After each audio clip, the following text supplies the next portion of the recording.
Hey, I'm NeverLag, and this is every game I played in May. It's gonna be May. Let's talk about it. Alright, to start things off, we have Saros, which is a phenomenal video game. I really loved my time with Saros. But a quick side tangent before we get into it. Saros also makes me a little bit sad because Returnal came out in 2021, the same year as Ratchet and Clank Rift Apart. Which, if you don't know this about me, Ratchet is my all-time favorite franchise. Grew up playing all of the games as a kid, and Rift Apart was incredible. It felt like a new beginning for the franchise. They were finally going to continue the storyline they started more than a decade ago. It's one of the best looking and playing games, period, even to this day. And here we are 5 years later. We have the complete, polished sequel to Returnal, and still absolutely zero word on Ratchet and Clank. Completely MIA as Insomniac disappear further and further into Marvel. So makes me a little bit sad. It's just a reminder of that. But that is beside the point, because the point is in fact that Saros is an incredible video game. And really it's incredible from top to bottom. There are a few complaints I have I'll get to at the end, but by and large this game is just a huge step up from Returnal. It's 10 out of 10 in almost every category. It met my expectations and exceeded many of them, which is just so cool. You really want that from a sequel. So it really starts with gameplay. Gameplay is king. I play games for a lot of different reasons, but for the most part, if the gameplay isn't there, if it isn't fun, then it's not going to work for me as a video game. And Returnal has, Saros. I'm probably going to make that mistake a few times. Saros has some of the best gameplay that I've ever felt. It just feels so good to control. It is fun from moment to moment. It is hectic and adrenaline inducing, fast paced, so fast paced. I mean, the normal walk, quote unquote walk in this game is a sprint. And then the actual sprint is just the speed of light. And it's honestly so fast that as I was switching back and forth to other games during the month of May, I legitimately thought that the sprint was broken in the other games because like it needed patched or something was wrong because of how slow it felt in comparison to Saros. So Housemarque have once again made something that is just fun from moment to moment. They did it with Returnal, they do it again here with Saros. And it's also unique. There's nowhere I can go to get the gameplay that I'm getting here in Saros. Another thing that is incredible in this game is the sound design, which kind of reminds me or makes me realize that I feel like for the most part, the industry is sleeping on sound design way too much, kind of ignoring the impact that it can have. But when a team puts real talent, effort, time, innovation into their sound design, it goes a long way to making a video game feel quote unquote next gen or even current gen, and just adding to the immersion, especially when you combine in the haptics of the controller, which none of it feels gimmicky. It is all adding to the immersion of playing this game. The only thing that could possibly be better than the gameplay or the sound design is the art design, the environments, the enemy design. Just everything having to do with the art team for Saros is top of the industry. These environments are so varied and unique looking and visually stunning. The skyboxes, the backdrops, it's some of the coolest sci-fi fantasy stuff I've ever seen. And honestly, the closest comparison I can think of is probably Destiny, which once again, Bungie, kind of known for being at the top of the industry when it comes to their art team and their art design in a similar fashion, combining sci-fi and fantasy. So feels like Saros maybe took some notes from Destiny. I see a little bit of Dark Souls as well in here, maybe some Control. Great things to pull from. They pulled all this together and just put together really some of the coolest things I've ever seen in a video game. Speaking of Destiny though, how cool would it be to get a Destiny-like game with Saros gameplay? Oh my gosh, that would just I can't even fathom how amazing that would be to go into a raid with 5 other people, but it's Saros gameplay. That would be so cool. Anyways, another thing that is really cool about the environment design in this game, beyond just how it looks, is how it's laid out and how it's designed. I was really impressed at the way they lay out this world in such a way that you see, it's that classic, you see that tower in the distance. And no, this isn't an open world game, but it is kind of showing you the path that you're going to take through this world. And you'll see certain landmarks or key features off in the distance and not think much of it. And then an hour or two later, you'll be there and you'll be like, oh, I remember seeing that. And it's just a really well-designed layout for the world that was pretty regularly impressive. I already spoke a little bit about the art design, obviously, but even beyond that, just you have the enemies, which are really cool designs throughout the entire game. But I was really impressed as well at the enemy variety. There are quite a bit of different types of enemies you're going to fight in this game. And yeah, all of it amounts to run around and avoid their bullets and shoot them, but they all do feel different. They move around different. They have different abilities that make you interact with them differently or present a different challenge. I was impressed at the amount of enemies in this game. I never felt like, man, I'm just fighting the exact same enemy over and over again, and kind of transitioning that over into the bosses. The boss list in this game is crazy impressive. I did not expect that from Saros, because Returnal had some cool boss fights, again, visually stunning, and one in particular that I really remember and stood out to me. But here in Saros, legitimately from start to finish, these bosses are just top tier. They're some of the best third-person shooter bosses I've ever experienced in a game. It's this and Remnant 2, honestly, which are very different games. But I pretty much loved every boss from start to finish. It's a really impressive list. And legitimately, if I'm making I gotta stop saying legitimately, y'all. Too many. It's hard when you're recording, you start saying the same words over and over again. But if I were making a boss list of like all-time favorite bosses, I think Saros actually impacts that list, which is pretty crazy. I never would have guessed that. And again, visually stunning. All of these boss fights are so crazy. They're all a spectacle and very memorable. Kind of tying everything all together, I think one of the other things that impressed me greatly with Saros is the scope of this game. It is so much more than I was expecting. This is an area that certainly exceeded my expectations. Returnal was not the longest game. It really kind of extended its playtime with its arbitrary roguelike nature in starting over every time. But here in Saros, there was a point in the game where I thought, oh, you know what? This has all been building to this. I think this might be the final boss. This is really epic. And it turns out that was like the 50 or 60% mark. And the game just continued going after that, and not in a bad way. It was not overstaying its welcome whatsoever. This game had plenty of content. I was extremely satisfied by the end of it at just how much content is here, how many environments, biomes, bosses there are in this game. Really, really a step up from Returnal. And then circling back a little bit to how Returnal inflated its playtime with that roguelite nature that they got a lot of criticism for. People didn't like the way Returnal was built and the way you couldn't save mid-run, and there just really were no checkpoints. And they've clearly taken a lot of that criticism here in Saros because it's laid out so differently. And part of me was worried, man, is that going to take away from the challenge of the game? Is it going to become too easy? And I'm really happy to report that it did not do that. I just think it's pretty much only better. And what they did is they made it so every time you reach a new area, you get a checkpoint that you can teleport back to. If you go back to the hub, you can upgrade, you can do all your RPG stuff. And then if you want, you can teleport right back to where you ended your last run and start there. And it's really cool. It's kind of like they got to have their cake and eat it too, because the gameplay is good enough that sometimes you just want to play Saros. And if you want to, you can go back to the very beginning and play through all the areas in a row. And it also has the added benefit of it makes you more powerful. It kind of slingshots you into that next area you're trying to progress in with an even more powerful build.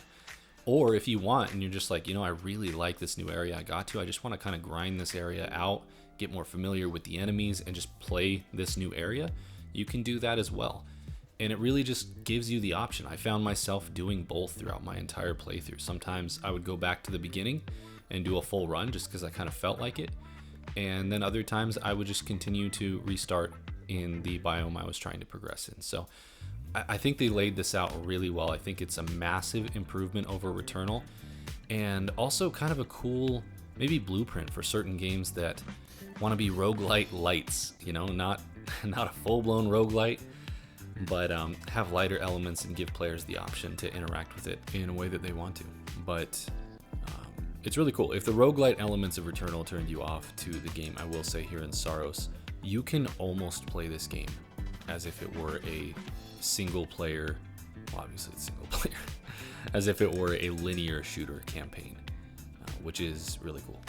All right, to round out my effusive praise of Saros, I have to shout out the performance, which, as we all know, in 2026, it's rare. It's rare to get a game that comes out at launch and performs acceptably.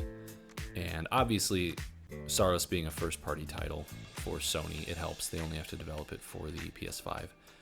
But even still, this game at launch looks and runs incredible. There are no frame drops. It's incredibly smooth despite the fact that you are, again, running through this game at light speed. I noticed no pop-in, which I'm actually just realizing right now as I'm recording this. That's insane. And then Returnal also kind of had this problem with the dynamic resolution making everything blurry to keep the frame rate up. And that is not a problem anymore. This game is crisp. It looks 4K. It runs amazing. You just love to see it. You got to shout it out when these devs actually put out a game that is optimized. All right, I do love Saros, but my name would not be NeverLag if I did not have some criticisms. And yeah, there are definitely some things that Housemarque need to continue to improve upon as they move forward with their next game. I will say there are two things that are kind of just as bad as they were in Returnal, and for me, that's the roguelite elements. There's nothing here that really is making every run feel different or meaningful with any sort of build. I think Housemarque continue to struggle with the pros and cons of upgrades.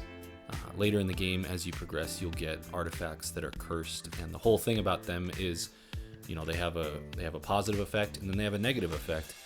But the problem, and this was a problem in Returnal as well, is that these negative effects are just, they far outweigh the benefits. And so I just find myself avoiding half or more of them. Just don't engage with them because it's just simply not worth it.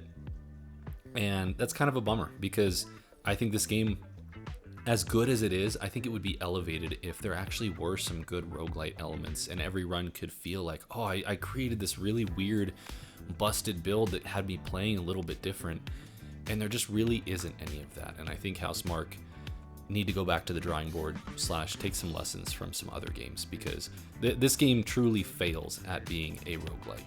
It is a testament to how good the gameplay is that it can overcome that, honestly. And kind of continuing from that thought, the only thing that does make each run feel different are the weapons. And I will say the weapon variety, not the variety, just the weapons that are in this game, I actually think are a bit of a downgrade from Returnal. I really liked pretty much every weapon in Returnal. And here in Saros, the weapons I love, I absolutely love. But I would say like 60% of them I don't like and actively avoid. And that kind of sucks. And a lot of them feel very poorly designed and almost like they weren't play tested for this game, and they just don't work for the fast-paced type of game that this is. And I think of like the shotgun in Returnal, which was like a lob shotgun, really cool. In this game, the shotgun seems like a complete downgrade. Its entire premise is that it can stagger enemies much quicker, and I had a couple runs where I had fun with it, but there are just too many scenarios where enemies are far away from you and it's not really possible or easy to close that gap. And it has such a huge damage fall off. It just doesn't make sense as your only weapon in this game. And then the other thing that drives me nuts is there are variations to weapons. Every weapon has different variation types, And some of these variations were just straight dookie. Like, I would just avoid them as well. I think of like the assault rifle, which was my favorite weapon in the game. So fun. But it had a variant that was like a heavy rounds assault rifle, and that variant removes your auto aim. And in a game like this where you are so focused on movement and avoiding projectiles, not having a generous auto aim severely increases the difficulty of the game with almost zero benefit. I never noticed, oh, this weapon is significantly stronger to kind of make it worth it. No, it just felt like it just made the game harder.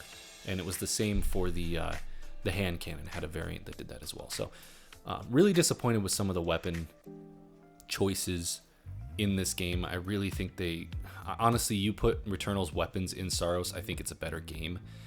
Not to mention the designs. I've praised the visual design and the art team for everything in this game, but I have to say the weapons were really disappointing. They're these very generic, grounded, militaristic looking weapons that feel so out of place in this sci-fi world, where in Returnal, they had that sci-fi element. They were very alien looking, and it's a small thing, but I also found that to be a bit of a letdown. And then lastly, the character models and the facial capture is atrocious. It's so bad, and it's so glaring in a game where everything else is 10 out of 10. When you return back to the hub and you speak to the crew, and their faces are just, I mean, it looks like PS3 generation facial capture out here, and they're kind of like wiggling around awkwardly in a way that's not natural, and it's just very jarring. It's very poor. And I'd love to see some way that Housemarque could improve upon that, or, especially if you're going to focus on it as much as they do. Let's call up Guerrilla. We're all at Sony here. Let's call up Guerrilla and say, hey, how do we make our NPCs look like you guys have them in Horizon? Because it's pretty rough out here. All right, I got a little wound up there. Take some deep breaths. But no, I really did. I loved this game. I thought Saros was so good, so much better than I ever even hoped it was going to be. And at the end of the year, I think this will easily be one of the best games that I played. And I'm all in on the gameplay formula that Housemarque have at this point. I can't wait to see what they do next. The next game I played in May was a Steam Deck game because I was out of town.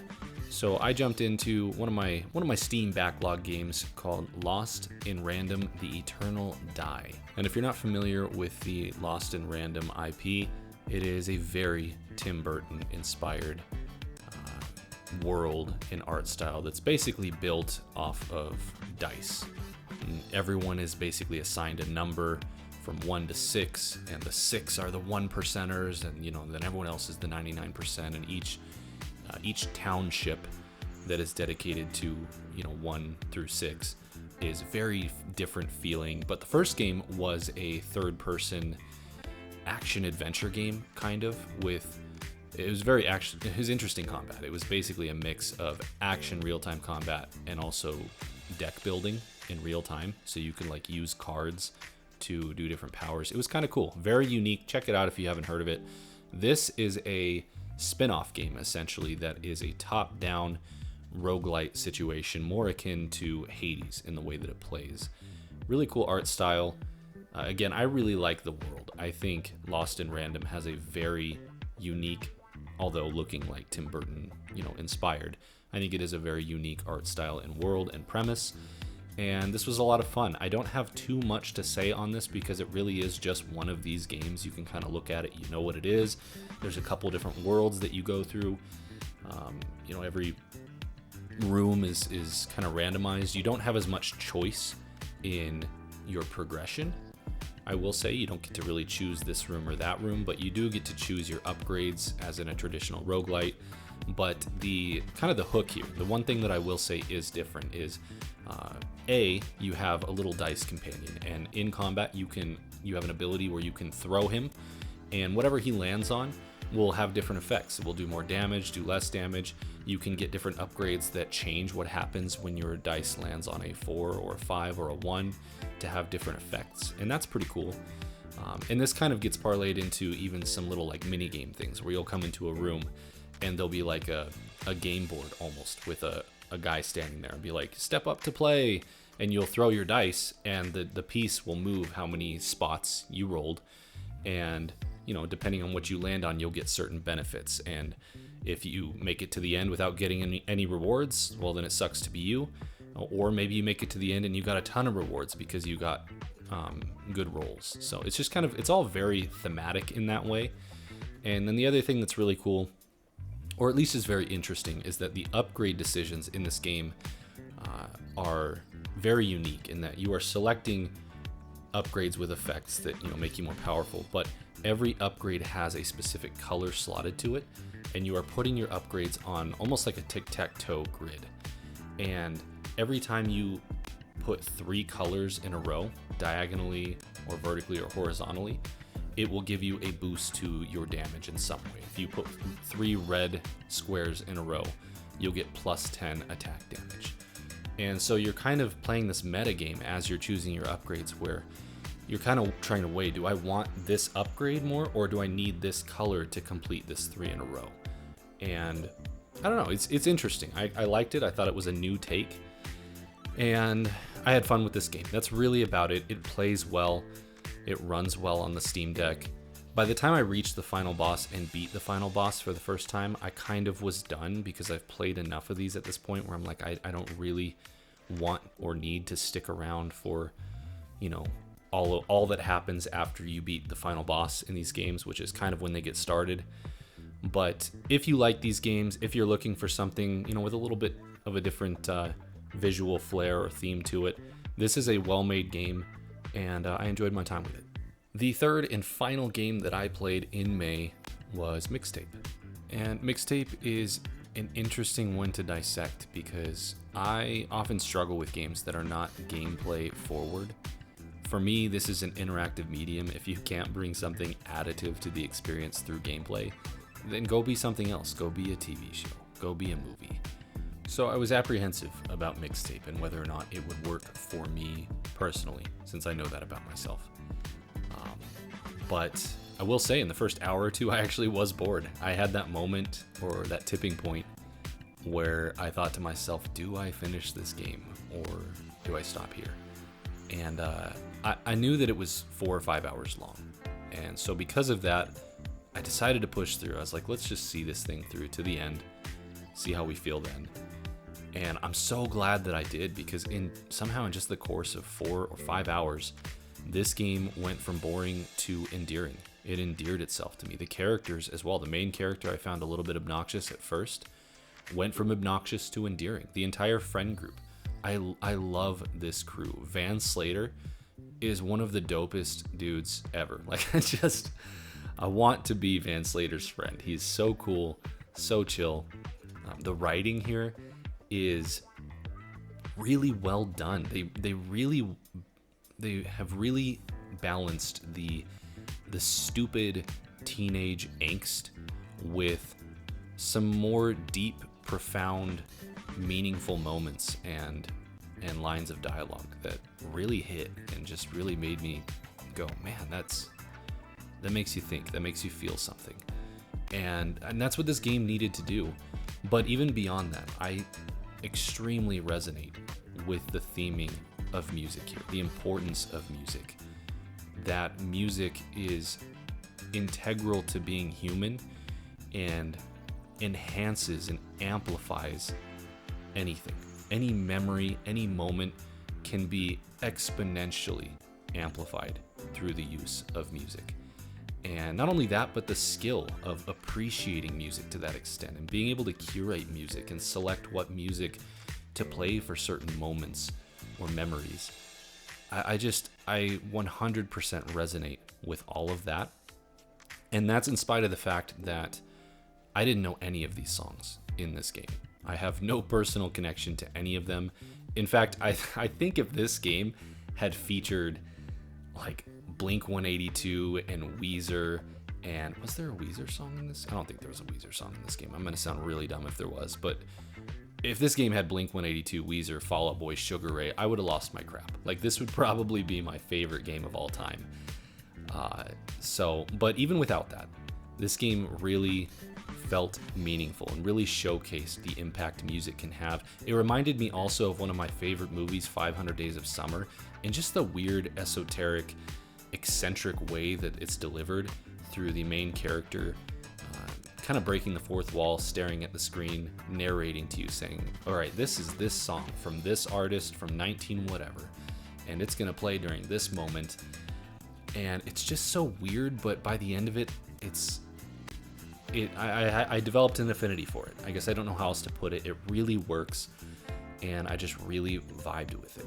I also think this game really did an excellent job of conveying what a memory feels like. It creates such a unique sense of time and place that made me feel nostalgic for memories that weren't mine, if that makes sense, which I think is ultimately what this game was trying to pull off, and for me it did. I felt the memories in this game, and they felt like core memories, I guess, which I think that's an impressive thing to pull off. When it comes to the gameplay, which was my biggest concern, I will say the thing that this game does really well, or at least doesn't make the mistake of doing, is that the gameplay never gets in the way. And I think that's one of the biggest problems that games often have in this genre type, is that in order to justify their existence as a video game, they will shoehorn gameplay elements into it that don't add to the experience, they only take away. They make it more frustrating, more tedious, more boring, and you just kind of want to get back to the stuff that's actually good. This game never does that. The gameplay is very lightweight, there isn't a ton to it, but I found it to be additive to each and every chapter. What you're doing makes sense with what's happening in the story or in the game, and it was never so tedious or overstaying its welcome that I felt like I just wanted to skip, if that makes sense. It was really woven into the experience very well, very lightweight, and does what it needed to do. It does what it's trying to do very well, despite not having a lot of gameplay here.